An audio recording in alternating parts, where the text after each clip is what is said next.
السلام علیکم Pakistan, welcome to مقدمہ عوام کا ملیہ ہاشمی کے ساتھ۔ ناظرین، پاکستان میں اس وقت جو گروس ہیومن رائٹس وائلیشنز دیکھنے میں آ رہی ہیں، جو سیاسی لڑائی اب اتنی شدت اختیار کر گئی ہے کہ اپنے سیاسی مخالفین کو زیر کرنا تو چلے ایک طرف، ابھی ہم بات کریں گے آگے چل کر کہ اسلام آباد کے پاکستان تحریک انصاف سے تعلق رکھنے والے MNA علی نواز ایوان صاحب کا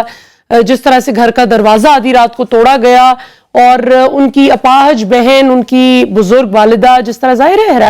ہراس ہوتا ہے انسان، ہراسمنٹ کا شکار ہوتا ہے کہ آپ کو ایک محفوظ جو آپ کی چادر چار دیواری کا تقدس ہے اس کو جس بے دردی سے پامال کیا جائے صرف اس لیے کہ آپ کے گھر سے تعلق رکھنے والا بیٹا، بھائی، شوہر ایک ایسی سیاسی جماعت سے تعلق رکھتا ہے جس کو اس وقت ان کے مخالفین اچھی طرح سے سیاسی طور پر کرش کرنے کی کوشش میں ہیں۔ تو اس وقت چیزیں صرف یہاں تک ہی نہیں رک رہی بلکہ پاکستان کی عوام جو بھی ان سے اختلاف کرتا نظر آ رہا ہے، جس طرح کا پرتشدد اور متشدد رویہ اپناتی ہوئی حکومت ہمیں نظر آ رہی ہے، یہ بہت ہی افسوسناک ہے۔ اور یہ جو پریسیڈنٹ آج حکومت سیٹ کر رہی ہے اپنے سیاسی مخالفین اور ان کے سپورٹرز سے انتقام لینے کے لیے، کل کو یہ obviously ان کے اپنے گلے بھی پڑے گا، لیکن گیس واٹ، نقصان کس کا ہوگا؟ میرا، آپ کا، یہ 22 کروڑ عوام کا، جو کوئی کسی کو سپورٹ کرتا ہوگا، کوئی کسی کو سپورٹ کرتا ہوگا۔ ایکچولی تو نرغے میں عوام آ رہی ہے، لیکن شاید اس وقت مقتدر جو حکمران بیٹھے ہیں ان کو یہ بات ان کے کانوں میں بالکل اثر نہیں کر رہی۔ حال ہی میں ہم نے دیکھا کہ رانا ثناء اللہ صاحب نے، میں آپ کو پہلے دکھا دیتی ہوں ایک چنک، پروڈیوسر صاحب ذرا رانا ثناء اللہ صاحب کا کلپ دکھائیے، جو آج رات گئے رانا صاحب نے پریس کانفرنس کی جس میں انہوں نے ایک بڑا ایک ہولناک انکشاف کیا۔ ذرا سنتے ہیں اور اس کے بعد اس پہ کامنٹ کرتے ہیں۔ اور اس کے ساتھ ہی اسی گفتگو میں جو انٹرسیپٹ ہوئی، ساتھ ایک سیکنڈ جو ہے وہ ڈرامہ یہ بھی چل رہا تھا کہ ریپ ایکٹ کیا جائے، یعنی ایکچوئل ریپ جو ہے وہ ایکٹ کیا جائے اور پھر اس کا الزام یہ لگایا جائے کہ یہ لا انفورسنگ ایجنسیز کے لوگ تھے، یہ گورنمنٹ کی جو ہے وہ ایما پہ ہو رہا ہے،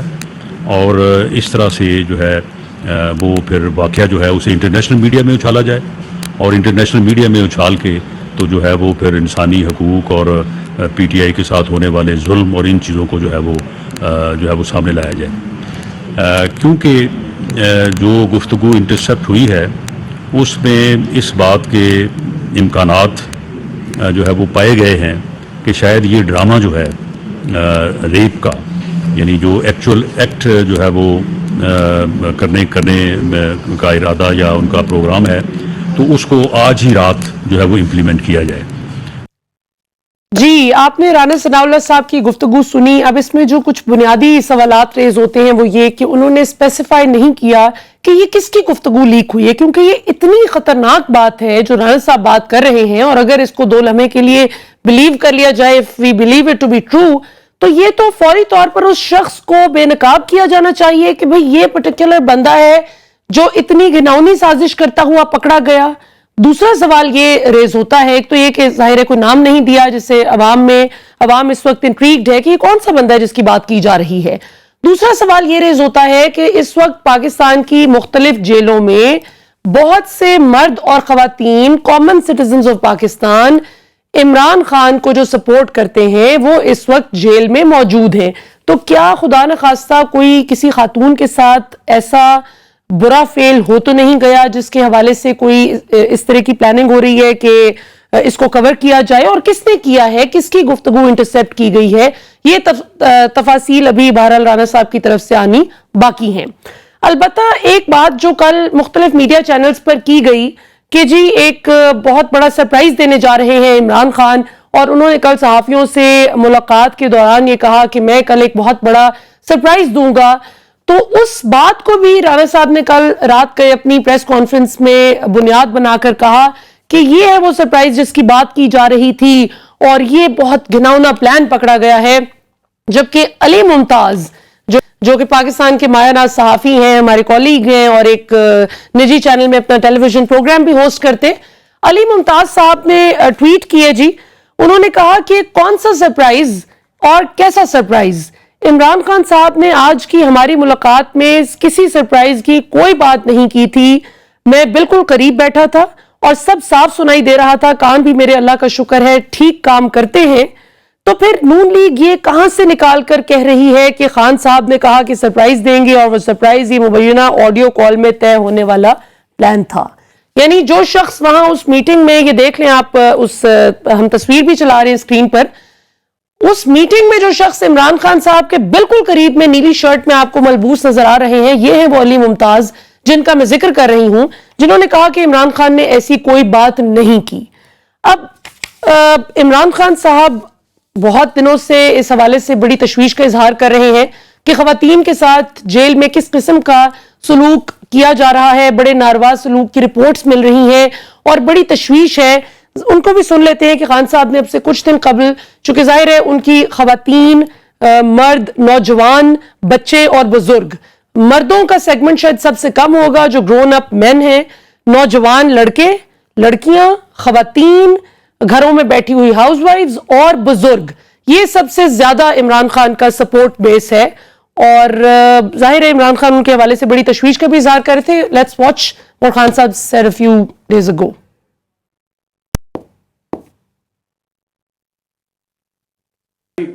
گھر میں آپ کی عورتیں نہیں ہیں, یا آپ اتنے بے شرم ہیں کہ آپ کی عورتوں سے ہی کچھ کرے گا تو آپ کو کوئی فرق ہی نہیں پڑے گا, آپ اتنے ہیں. جی ہمارے ساتھ موجود ہیں جی پاکستان کی ممتاز ماہر قانون جناب احمد پنچوٹا صاحب, جن سے ہم اسپیسیفکلی پہلے اس ایشو پہ گفتگو کریں گے اور پھر آگے الیکشن کے حوالے سے کیا ہونے جا رہا ہے, ٹیکنوکریٹک سیٹ اپ کی باتیں چل رہی ہیں اس پہ بھی بات کریں گے, اور اس کی قانونی سٹینڈنگ کیا ہے اس پہ بات کریں گے. پنچوٹا صاحب ہمیں جوائن کرنے کے لیے بہت بہت شکریہ. آپ نے سارا ابتدائیہ سنا, ویڈیوز دیکھی,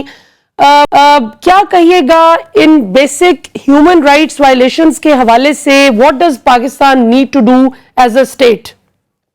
دیکھیں جی, جو آپ نے بات بتائی ہے اور جو آپ نے اپنے ابتدائی میں چیزیں سنوائی ہیں, یہ بہت زیادہ سچویشن پریکیریس ہے, اور میں اس وقت جو اپنا تجزیہ ہے اس کو لمٹ کروں گا as a practitioner, as a criminal practitioner. دیکھیں سب سے پہلی بات یہ ہے کہ رانا ثناء اللہ صاحب ہمارے انٹیریئر منسٹر ہیں, میں ان کی بات کو کریڈنس دیتا ہوں اور میں سمجھتا ہوں کہ جو وہ بات کہہ رہے ہیں اگر اس کو منوان تسلیم کیا جائے تو یہ اتنی امپورٹنٹ بات ہے کہ گورنمنٹ کو سب سے پہلے اس کے اوپر ایک جوڈیشل کمیشن بنانا چاہیے اور انکوائر کرنا چاہیے. یہ جتنی آڈیوز میں پہلے جوڈیشل کمیشن بنایا تھا نا, اس سے زیادہ امپورٹنٹ جوڈیشل کمیشن ہے یہ, اور چیف جسٹس صاحب کی پرمیشن سے اس کے اوپر انکوائر کرنا چاہیے کہ یہ جو پلان تھا یہ کس کا تھا, اس کے پیچھے کون تھا, اس کی آڈیو کیسے آئی, سارا کچھ کر کے, تاکہ عوام کے سامنے یہ چیز آئے کہ پاکستان کا کوئی پولیٹیکل لیڈر یا جو بھی اشخاص اگر اس چیز میں انوالوڈ ہے تو ایٹ لیسٹ میرے جیسا بندہ تو یہ برداشت نہیں کرے گا کہ اس کو سزا نہ ملے.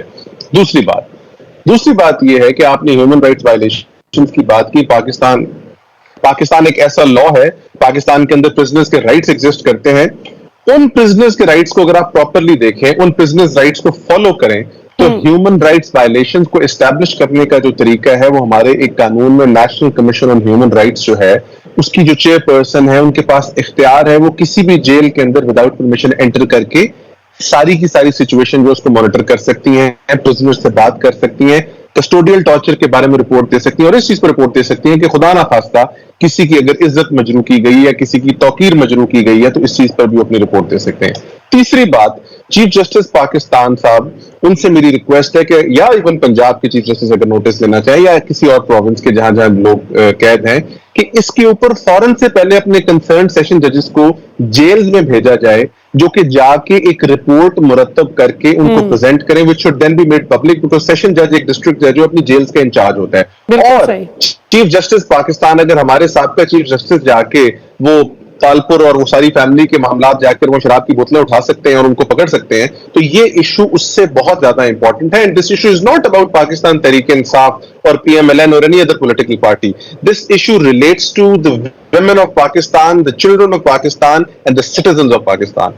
اگر آپ نے اس کے اوپر ایک رپورٹ مرتب کروانی ہے تو سب سے پہلے اس رپورٹ کو مرتب کرائیں. چوتھی بات یہ ہے کہ ان تمام کیریکٹرز کو بے نقاب کریں جنہوں نے اس سازش میں حصہ لیا, اور اگر یہ سازش نہیں ہے اور گورنمنٹ نے اس کو استعمال کیا ہے اس کو بھی بے نقاب ہونا چاہیے. دیکھیں اس چیز کی میں آپ کو ایک بار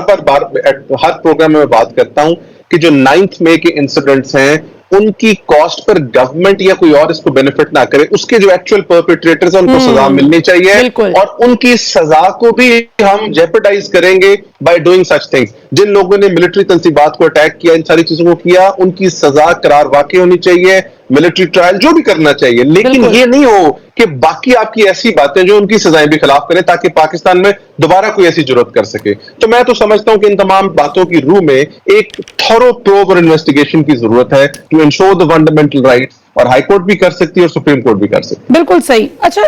ایک یہاں پہ غور طلب بات یہ ہے کہ جو رانا صاحب نے بات کی ہے اس کو پھر اسلام آباد پولیس نے بھی انڈورس کیا. انہوں نے کہا کہ بالکل سب کی حفاظت ہونی چاہیے اور خواتین کی حفاظت ہونی چاہیے, لیکن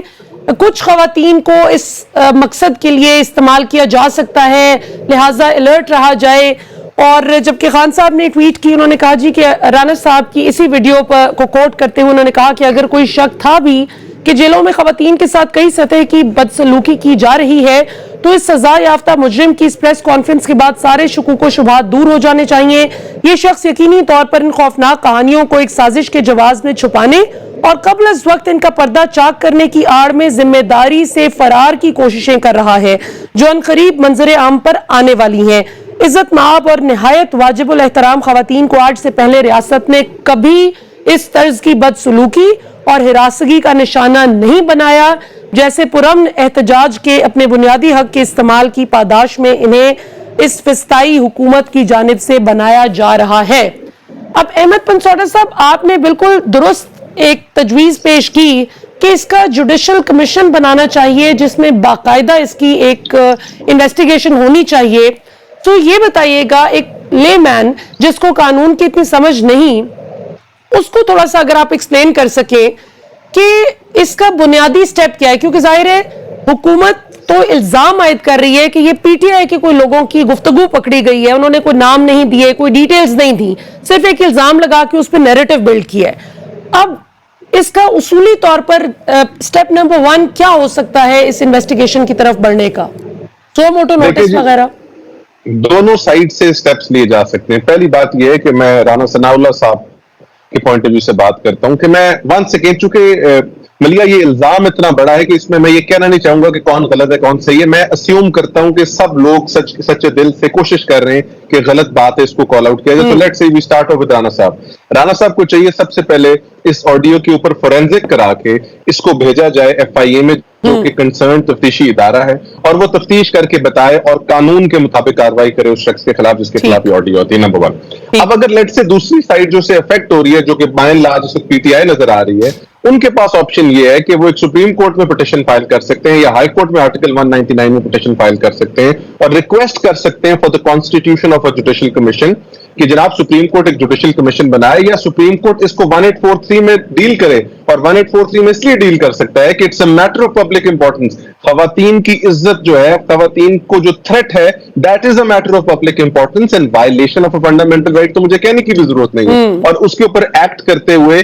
اس سے رپورٹ مرتب کریں, اس کے اوپر رپورٹس طلب کریں اور اس کے اندر فوراً سے پہلے کسی کو اپوائنٹ کریں تاکہ. اور تیسری بات یہ ہے کہ گورنمنٹ خود بھی جوڈیشل کمیشن کا قیام کر سکتی ہے جس طرح انہوں نے بھی حالیہ آڈیو لیکس میں کیا ہے, یا انہی آڈیو لیکس میں اس آڈیو لیکس کو بھی شامل کر دیں. تو یہ 3-4 چیزیں ہیں جس میں انویسٹیگیشن طلب ہے اور فوراً سے پہلے ہونی چاہیے, اس سے پہلے کہ لوگوں کے لیے ڈیفیکلٹی ہو جائے. اور ایک سیکنڈ میں فائنلی بات کرتا جاؤں کہ ہم اس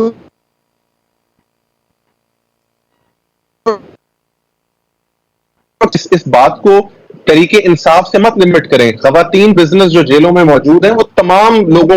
ڈفرنٹ ایریا سے موجود ہیں, یا پولیٹیکل پارٹی سے ہو سکتی ہیں یا ڈفرنٹ. یہ تھریٹ ہے تمام پولیٹیکل پرزنرز کو, تمام پرزنرز کو آن دا ہول, یا سٹیزنز آف پاکستان کو. اس کو ہم لمٹ نہ کریں. کیا خاتون کے لیے جیل سیف ہے کہ نہیں ہے, that's the question that we need to address. جہاں پوری دنیا بیل کرانے کو رائٹ ڈکلیئر کر رہی ہے, وہاں پر ہم اٹھا کے اگر لوگوں کو جیلوں میں ڈال رہے ہیں تو وہ بھی بہت ضروری ہے, بہت ضروری ہے. احمد پنسوٹا صاحب, آپ سے میں الیکشن کے حوالے سے ایک بہت امپورٹنٹ کویشچن کرنا چاہوں گی, لیکن ناظرین یہاں پر وقت تو ایک شارٹ کمرشل بریک سے واپس آتے ہیں. تو احمد پنسوٹا صاحب سے ذرا الیکشن کے حوالے سے بھی پوچھتے ہیں. فضل الرحمان صاحب اپنے گروہ اور بلکہ لشکر کے ساتھ جب آئے تھے ریڈ زون اسلام آباد, آپ نے دیکھا جس دن خدشہ تھا کہ ہو سکتا ہے الیکشن کروانے کے حوالے سے کوئی کنکریٹ فیصلہ سامنے آ جائے گا سپریم کورٹ کی جانب سے,